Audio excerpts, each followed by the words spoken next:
हम अभी ये 40 आप देख रहे हो दिल्ली आ गया है और देश के अन्य इलाकों से भी लोग आ रहे हैं और संगठन शामिल हो गए। हमारे बीच हमारे साथ जो साथी अपना अपना नाम बोलते जाएंगे और प्रेस कॉन्फ्रेंस को एड्रेस करते जाएंगे। आज जो हमने मीटिंग किया उसमें फैसले क्या हुए, आगे ऐलान क्या किया वो बताएंगे। हमारे बीच आज की मीटिंग के अध्यक्ष सुरजीत सिंह फूल हैं, जो भारतीय किसान यूनियन क्रांतिकारी के अध्यक्ष भी हैं। आज इन्होंने हमारी मीटिंग की अध्यक्षता भी की। इनसे हम आज की प्रेस कॉन्फ्रेंस शुरू करेंगे और बाकी लोग अपना अपना जो डग्गेवाल साहब और राज्यपाल साहब अपना अपना इंट्रोडक्शन देते जाएंगे और आपको एड्रेस करते जाएंगे। मैं डॉक्टर दर्शन पाल हूं, क्रांतिकारी किसान यूनियन पंजाब का मैं अध्यक्ष हूँ। इसको लंबी करके नीचे टिका लो।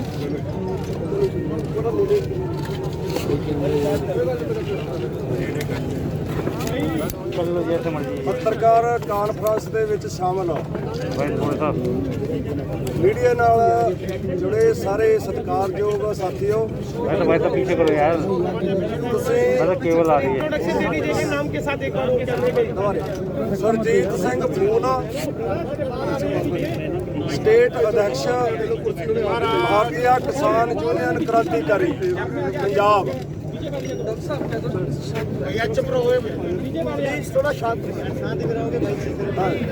ਅਸੀਂ सारे जो पत्रकार साथी हैं, सर हिंदी में भी बाद में करते हैं, पहले एक बार पंजाबी में सुन लो। ਉਹਨਾਂ ਦਾ ਧੰਨਵਾਦ ਕਰਦੇ ਹਾਂ क्योंकि ਤੁਸੀਂ जो किसानों का एजुटेशन है 26 तारीख को दिल्ली में शुरू हुआ है, उनका कवरेज करने के लिए ਤੁਸੀਂ ਸਾਡਾ ਸਾਥ ਦਿੱਤਾ। ਤੁਹਾਡਾ ਸਾਰਿਆਂ ਦਾ ਪਹਿਲਾ ਧੰਨਵਾਦ। ਅਸੀਂ ਜੋ ਅੱਜ ਮੀਟਿੰਗ ਕੀਤੀ ਹੈ ਉਸ ਮੀਟਿੰਗ ਦੇ ਵਿੱਚ ਕਈ ਅਹਿਮ ਫੈਸਲੇ ਕੀਤੇ ਹਨ। ਪਹਿਲਾ ਫੈਸਲਾ ਇਹ ਹੈ, ਕੇਂਦਰ ਸਰਕਾਰ ਵੱਲੋਂ ਕਿਸਾਨ ਜਥੇਬੰਦੀਆਂ ਨੂੰ ਇਨਵੀਟੇਸ਼ਨ ਸੱਦਾ ਪੱਤਰ ਆਇਆ ਸੀ। ਗੱਲਬਾਤ ਕਰਨ ਕਰਕੇ ਜੋ ਕਿਸਾਨਾਂ ਦੇ ਮਸਲੇ ਹੈ ਉਹਨਾਂ ਦਾ ਗੱਲਬਾਤ ਰਾਹੀਂ हल करने के लिए ਅਸੀਂ विचार के जो केंद्र सरकार का इन्विटेशन था उनको एक्सेप्ट नहीं किया, प्रवान नहीं किया, क्योंकि उस इन्विटेशन में एक शर्त कंडीशन था कि पहले किसान जितने भी इस हाईवे पर या दूसरे जो रोड हाईवे रोड है उन पर बैठे हैं वो सभी अपने व्हीकलों के साथ राड़ी पार्क में चले जाएं। जब सभी किसान सड़कों को खाली करके बराड़ी पार्क में चले जाएंगे तो अगले दिन सरकार उनके साथ गलबात करेगी। सो असी इस कंडीशन को समझते हैं भी वो किसान जथेबंदियों का या किसानों के संघर्ष का अपमान है। असी उसको प्रवान नहीं किया, उसको अप्रवान करता, एक्सेप्ट नहीं किया। दूसरा फैसला आज जो मीटिंग दे विच होया है, मीटिंग में हुआ है, वो फैसला है भाई हुण सारे जो किसान हजारों ट्रैक्टर ट्रालियों में लाखों की गिनती में दिल्ली पहुंचे हैं। दिल्ली जो सद्दा था ऑल इंडिया संयुक्त किसान मोर्चा का, जिसमें 500 के लगभग किसान संगठन शामिल हैं, उस संयुक्त किसान मोर्चे के सद्दे पर 26 तारीख को दिल्ली को कूच करो, दिल्ली चलो, उस सदे को लागू करते हुए पंजाब, हरियाणा, राजस्थान, उत्तराखंड, यूपी, मध्य प्रदेश सभी स्टेटों के किसान अपने किसान संगठनों के साथ दिल्ली चलो के सदे के तहत दिल्ली पहुंचे हैं 27 को, क्योंकि जब पंजाब से किसान अपने ट्रैक्टर ट्रालियों से सवार होकर दिल्ली आ रहे थे तो हरियाणा की जो मनोहर लाल खट्टर की मुख्यमंत्री की अगुवाई वाली सरकार है, उस सरकार ने बड़िया रोका लगा के सड़कों के विच खाइयां पटाकर पत्थर कई टन भारे पत्थर रखाकर और ਜਿਹੜੇ टिप्पर होते हैं उनमें मिट्टी डालकर सड़कों में जाम करके रख दिया था। इसलिए सभी किसान उन रोकों को उठाते हुए रोकों को परे करते हुए 27 तारीख सवेर जहां दिल्ली पहुंचे थे। सो अगला फैसला असी ये किया है बई हुण जब सरकार ने गलबात को भी कंडीशन लगा दिया है, हुण असी बटारी पार्क में नहीं जाएंगे, कभी नहीं जाएंगे, क्योंकि जो असी पड़ताल किया है बटारी पार्क का, हमें पता लगा है कि वो पार्क नहीं है, वो ओपन जेल है। ओपन जेल के 2 सबूत हमको आज मिल चुके हैं। पहला सबूत उत्तराखंड के किसान तेजेंद्र सिंह बिर्क, जो उत्तराखंड के किसानों का अध्यक्ष है, उनकी अगुवाई में अपने ट्रैक्टर ट्रालियों पर सवार होकर दिल्ली पहुंच चुके थे। उन्होंने कहा हम जंतर मंतर जाना चाहते हैं। जो दिल्ली की पुलिस है, दिल्ली का प्रशासन है, उन्होंने उनके साथ धोखा किया।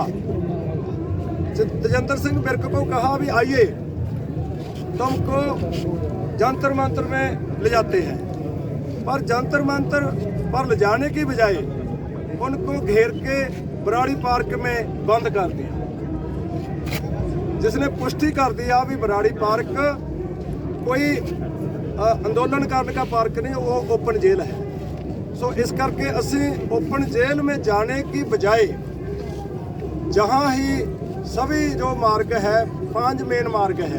पहला जो सोनीपत वाला है जहाँ हम बैठे हैं, सेकंड बहादुरगढ़ जो रोहतक बहादुरगढ़ वाली रोड है टिकरी वाला, तीसरा जो जयपुर से दिल्ली हाईवे आता है, भारू हेरा शायद उनका बॉर्डर है, चौथा जो मथुरा से दिल्ली आता है, मथुरा आगरा से उनका बलमपुर है, पांचवा जो इधर ईस्ट साइड से आता है गाजियाबाद से हापड़।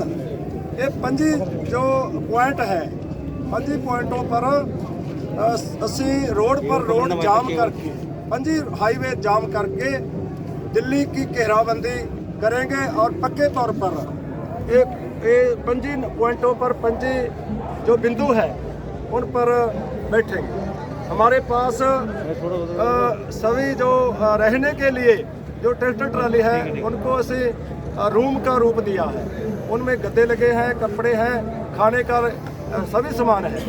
हमारे साथ इतना राशन है जो 4 महीने भी हमको रोड पर बैठना पड़ेगा तो 4 महीने हमारे साथ राशन है, कोई साड़ी प्रॉब्लम नहीं। सो इसकी असी लम्बे दाव की तैयारी करके जो किसान आए हैं वो बैठेंगे। अगला जो असी तीसरा फैसला किया है, इसको संचालन करने के लिए जो किसान जथेबंदियों का सारे स्टेज में संचालन करने, सारे इस एजुटेशन में संचालन करने, जितने रोड है, जितने पॉइंट है, सभी पॉइंटों पर किसान जथेबंदियों का साझा संचालन कमेटी बन चुकी है। वो ही किसी बुलारे को बुलाना है, किसी को नहीं बुलाना है, किसी को कितना टाइम देना है, जो संचालन कमेटी है वो तय करेगी। और नाल ही असी हमारे फैसला किया है किसान जथेबंदियों ने भी कोई भी राजनीतिक दल, असी 2 महीने से ऊपर हो गया पंजाब में लगातार संघर्ष करते हुए रेल जाम किया है। जो घराने हैं कारपोरेट घराने हैं, उनके बाउल्ज है, उनके पंप है, उनके टोल प्लाजे हैं। 2 महीने से लगातार असें धरने लगाए हुए हैं। किसी भी पॉलिटिकल राजनीतिक दल है उनको स्टेज पर बोलने की इजाज़त नहीं, भावें कोई कांग्रेस का हो, बीजेपी का तो सवाल ही नहीं पैदा होता, कांग्रेस का हो, आम आदमी पार्टी का हो, किसी और दल का हो, किसी भी जो राजनीतिक दल है वो हमारे स्टेज पर बुलारे के तौर पर एज ए स्पीकर के तौर पर नहीं बोले।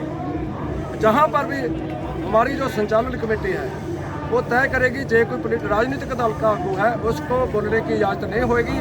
जो और संगठन है सपोर्ट करना चाहते हैं बाहरों रहकर 30 किसान जथेबंदियों या टोटल किसान जथेबंदियों की जो साझी संचालन कमेटी है उसकी हदायतों को, उसकी जो रूल जो है उसके नियमों को मानते हुए जो मानने की शर्त पर मानेंगे उनको बोलने की इजाज़त दी जाए। इसके साथ सारा मैनेजमेंट करने के लिए, क्योंकि सानू पता लग गया असी माफ़ी चाहते हैं पहले ही तो उस कल जो थोड़े मीडिया वाले थे, चैनल वाले थे, उनके साथ कोई कॉन्शियस तौर पर नहीं, जाने अनजाने कुछ लोगों ने दुर्व्यवहार किया है। उनके जो मोबाइल वगैरह थे वो भी उनको तोड़ा है। असी साढ़े जो एजुटेशन के विच किसी भी किसान ने जो भी ऐसा किया है उसकी असी सभी से माफ़ी चाहते हैं। आगे से असी इसको कंट्रोल करने के लिए ये किया है, जब भी मीटिंग होगी, आगे कल को मीटिंग होएगी, जब भी मीटिंग होएगी तो जो साडा ऑफिशियल प्रेस नोट होएगा वो जहाँ से तो रिलीज किया जाएगा, वही एथोराइज्ड साडा प्रेस नोट होगा। और जो बाइट करते हैं किसी इंडिविजुअल से वो उनका इंडिविजुअल विचार होगा, उसको इस साझा जो किसान मोर्चा है उसका एथोराइज्ड या ऑफिशियल स्टेटमेंट ना माना। सर एक बार डिमांड बता दीजिए। हमारे जगदीश सिंह डल्लेवाल अभी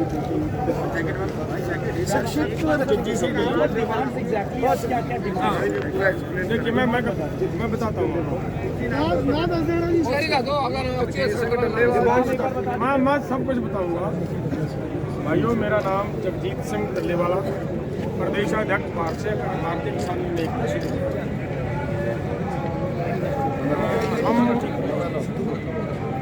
हम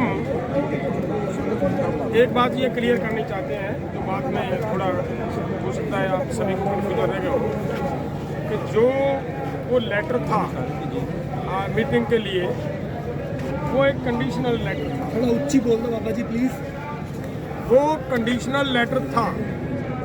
कंडीशन होने की वजह से ये लगा सभी को कि देखिए आज एक तरफ तो सरकार ये कह रही है कि किसान ठंड में आ रहे हैं, दूसरी तरफ अगर उनको बुलाने की बात हो रही है तो कंडीशन लगाई जा रही है, वो नहीं होनी चाहिए थी। सरकार देश के लोगों की माँ बाप का रुतबा रखती है। सरकार को फराक दिली बड़ा दिल मन दिखाने की ज़रूरत थी यहाँ पे, कि किसानों को आगे से आकर अगर वही सरकार जो ये रोड छुड़वाने की अब बात कर रही है, अगर वो सरकार के मंत्री जब हम किसान आ रहे थे वो पहले आकर यहाँ हमें ये रिसीव करते कि भाई आप आइए, क्या बात कहनी चाहते हो, यहाँ बैठे, हम आपसे बात करेंगे। मेरा ख्याल है किसान इतने एग्रेसिव नहीं होते थे, किसान अपने आप इनकी बात को मानते हैं। तो ये जो इनकी है मेन बात, ये एक तो ये है। दूसरी बात भाई साहब ने कही है कि आपकी मांगे क्या है। सबसे बड़ी बात ये है कि जो हमारी मांगे हैं, हमारी भारत सरकार 3 कानून लेकर आई है एग्रीकल्चर के संबंध में। वो तीनों कानून किसानों के खिलाफ है, कारपोरेट के पक्ष में भुगते हैं। इसके लिए हमारी ये मांग है कि ये कानून हर हाल में रद्द किए जाएं, ये ख़त्म किए जाएं। और इन्हीं के साथ एक और ये बिजली एक्ट ला रही है 2020, वो जो इन्होंने ऑर्डिनेंस लाने का जो लाया है वो उसे वहीं का वहीं ख़त्म किया जाए, वो नहीं होना चाहिए। तीसरा एक और लाइया कानून लेकर आ रही है कि जो किसान पराली को आग जलाएंगे, पराली को जलाएंगे, आग लगाएंगे, उनको 1 करोड़ रुपया जुर्माना और उन पर 5 साल की सजा का प्राविधान किया गया है, जिसे हम मुद्दों रद्द करते हैं और किसान को वापस लेना चाहिए। ये किसान नहीं करता, क्यों? ये बात भी मैं क्लियर करनी चाहता हूँ कि भारत की सुप्रीम कोर्ट ने पिछले साल एक सर्वे करवाया है। उस सर्वे से निकलकर ये बात सामने आई है कि भारत का किसान अगर पोल्यूट करता है वातावरण को तो केवल 4 से 5% होता है, जब हमारा किसान 5% जो पोल्यूट करता है उसके लिए ये सजा, और वो भी उस समय जब उसकी बारी आई है चलाने की। ये एक तरह का किसानों को सजा देने का सरकार का यत्न था। तो इस पे मतलब हमारा ये मांगे हैं। पहला वाला बाबा जी एक बार फिर बता दो, पहले वाली 3 कानून लेकर आई है किसानों की एग्रीकल्चर के खिलाफ। भारत सरकार उन 3 कानूनों को खत्म करवाना, उनको रद्द करवाना हमारी पहली मांग है। वो हर हाल में खत्म होने चाहिए। और उनके साथ एक बात और ध्यान में रखनी है, जो हम मांगते हैं वो ये मांग है कि MSP है जो उसकी गारंटी, और उस MSP पर खरीदने की भी गारंटी, इसका कानून बने। वो कानून बनाए सरकार, फिर हमारा मतलब ये किसानों के जो ऊपर जो कुहाड़ा उठा है किसानों की जो रात ना है बीच में, रात ना लग रहा बीच में, किसान का भला हो पाएगा, बच जाएंगे। हमारा मतलब इतना ही कहना है। आगे राज्यपाल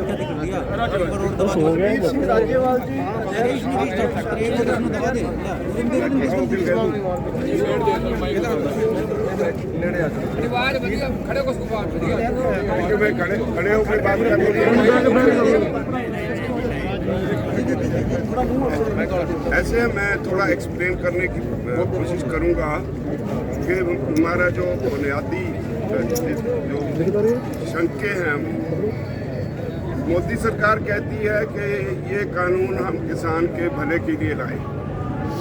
13 तारीख को मीटिंग हुई, मंत्री 3 थे, उसमें हमारा सवाल था कि कौन से किसान ने आपसे ये भला करने की डिमांड की थी, या कौन सी ऑर्गेनाइजेशन ने भला करने की डिमांड की थी। दूसरा, उन्होंने वो कहते हैं कि जी हम तो बिचौलियों को निकालने के लिए हमने ये कानून लाए हैं। तो हम कहते हैं डिफाइन बिचौलिया। हमारे पंजाब और हरियाणा का marketing system this is one of the best in the world. तो वहाँ पे जो आड़ती है वो क्या करता है, हम ट्राली लाते हैं, वो खाली करवाता है, उसको उसकी सफाई करवाता है, उसको रेट लगवा के खरीद एजेंसी से फिर उसको बोरियों में भर के उनको ट्रांसफ़र करता है, तो सारी पेमेंट लेके किसान को देता है। अगर वो 1500 रुपये खरीदे और 1925 का बिल बनाए फिर तो बिचौलिया हुआ। उसने ये सारी सर्विस दी, उसके लिए उसने अपना कमीशन ले लिया। ही सर्विस प्रोवाइडर, इज नॉट बिचौलिया। बिचौलिया आप बिचौलिए के दबाव में है, क्योंकि आपने डिफेंस में बिचौलिए रखे हुए हैं।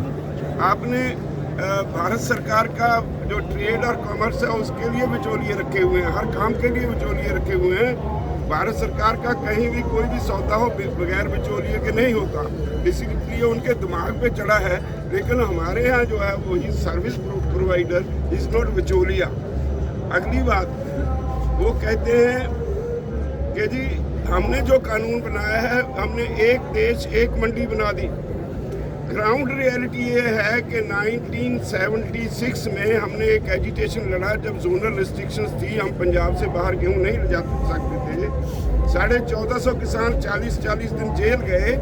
पर दूसरी तरफ एक हाई कोर्ट में केस डाला जिसने नवंबर 76 में फैसला दे दिया कि सरकार किसी भी किसान को रोक नहीं सकती, वो अपनी पैदावार देश के किसी भी कोने में कितनी मात्रा में जब जी चाहे वो ले जा सकता है। उसको आप स्टॉकिस्ट भी नहीं कह सकते, क्योंकि वो अपना खून पसीना बहा के पैदा करता है। तो 77 में जब जनता सरकार आई तो पहला पार्लियामेंट का रेजोल्यूशन है कि देश में सारे देश का एक जोन होगा। हमने पूछा कि बिहार से पैटी पंजाब में आती है, यूपी से पंजाब में आती है, यूपी से गेहूँ पैटी पंजाब और हरियाणा में आती है, कोई पाबंदी नहीं। हम अपना किन्नू बंगाल में बेंगलोर में बेचते हैं, कोई पाबंदी नहीं। हमारा यहाँ तक दिल्ली तक हमारी पहुँच है। आम किसान की सब्जी मंडी आज़ादपुर में लाते हैं, कोई पाबंदी नहीं। प्याज, केला, संतरा महाराष्ट्र से सारे देश में जाता है, कोई पाबंदी नहीं। सेब हिमाचल से, जम्मू कश्मीर से सारे देश में जाता है, कोई पाबंदी नहीं। आपने क्या नया काम किया? एक्चुअली कोई पाबंदी है नहीं। अपने कॉर्पोरेट्स को खुश करने के लिए उन्हें और कोई लॉजिक नहीं मिलता था, तो कहा कि हमने तो जी एक देश एक मंडी दे दी। रियलिटी ये है कि एक देश दो मंडियां बना दी। एक मंडी है which is governed bye APMC act, किसी कानून के तहत 100 साल से वो काम कर लिया, जो ट्राइड एंड टेस्टेड है, हर किसान को उसकी समझ है। एक मंडी जो इन्होंने बनाई उसमें कायदा कानून ही नहीं, कोई भी आदमी उसे कोई लाइसेंस की जरूरत नहीं, वो सिर्फ अपने पैन कार्ड से या कोई भी गवर्नमेंट ऑफ इंडिया के जो अधिकारित डॉक्यूमेंट है उससे कहीं भी कितनी भी क्रॉप किसी किसान से खरीद सकता है, खेत से खरीद सकता है, घर से खरीद सकता है। इसका मतलब ये हुआ कोई अमीर आदमी 4 गांव की गेहूं खरीद के ले जाए, बाद में पेमेंट ना करे, कोई प्रोविजन नहीं कि हम उसके खिलाफ कोर्ट में जा सकते हैं। सिर्फ SDM के पास जाएंगे, SDM भी कुछ नहीं करेगा, वो रिकंसिलिएशन बोर्ड बनाएगा। रिकंसिलिएशन बोर्ड जिस पार्टी की सरकार होगी उसके लोगों का होगा, वो अपने अपोनेंट को हरेस करेंगे, तो उसके खिलाफ कोई कार्रवाई नहीं अगर नहीं हुई तो फिर डिप्टी कमिश्नर के पास जाएगा, इससे आगे वो किसी कोर्ट में नहीं जा सकता। तो हमने कहा ये किसान को लूटने की एक अलग चाल है। सेक्शन वाइज हमने टोटल सारे एक्ट्स को भारत सरकार के मंत्रियों से डिटेल में डिस्कस करके उनको डॉक्यूमेंट साथ दे दिए। आज तक सरकार के पास उसका कोई जवाब नहीं। दूसरा, वो कहते हैं कॉन्ट्रैक्ट एग्रीकल्चर के लिए हमने एक नया कानून दे दिया। हमारे पास मिसाल है, हम गन्ना बेचते हैं तो हमारा शुगर मिल से कॉन्ट्रैक्ट होता है, शुगर मिल वाले 2-2 साल पैसे नहीं देते, किसान उसका क्या बिगाड़ लेता है, एजुटेशन करनी पड़ती है और 8.5% रिकवरी पे गन्ने का दाम तय होता है। अगर रिकवरी ज़्यादा हो जाए तो in the end of the year उसकी एवरेज रिकवरी के हिसाब से एडिशनल गेन प्राइस देने का प्रावधान एक्ट में है, कभी किसी ने नहीं दी। तो ऐसे एग्रीमेंट जो आप हमारे करवाओगे उनके उसमें लिख दिया कि वो एग्रीमेंट रद्द कर सकता है अगर जब क्रॉप आएगी उसकी क्वालिटी पे, उसमें जो पेस्टिसाइड रेजिडू है उस बहाने किसी ना किसी बहाने वो रद्द करेगा, तो जो उसको खाद वगैरह जो उसके लिए पैसा दिया होगा किसान को, उसके लिए वो जाएगा SDM के पास, उसने उसके खिलाफ लिख दिया जी ये कहते हैं कि कुर्की नहीं होगी जमीन की, लेकिन जो सेक्शन 15 में लिखा है कुर्की नहीं होगी, उसके अगले सेक्शन में लिखा है कि अगर SDM उसके खिलाफ किसान के खिलाफ फैसला दे दे, that amount can be recovered under land revenue act. Land revenue act का मतलब है कुर्की होगी, वो भी झूठ बोलते हैं। तो इसेंशियल कमोडिटीज एक्ट में अमेंडमेंट करके टोटल खुली छूट दे दी। हमारे से खरीदेंगे गेहूं 1900 रुपये, स्टॉक करके रख लेंगे, जब कंज्यूमर के पास जाएगा उसकी कोई स्टॉक लिमिट नहीं, कोई उसका हिसाब चेक नहीं करना, जब कंज्यूमर के पास जाएगा वही 7000 रुपये क्विंटल बिकेगी। ये आज हमारे देश के कंज्यूमर में समझ में ना आए, लेकिन in the long run consumer भी मरेगा, प्रोड्यूसर भी मरेगा। हम सरप्लस मार्केट में हैं पंजाब में, वीट और पैडी सबसे ज़्यादा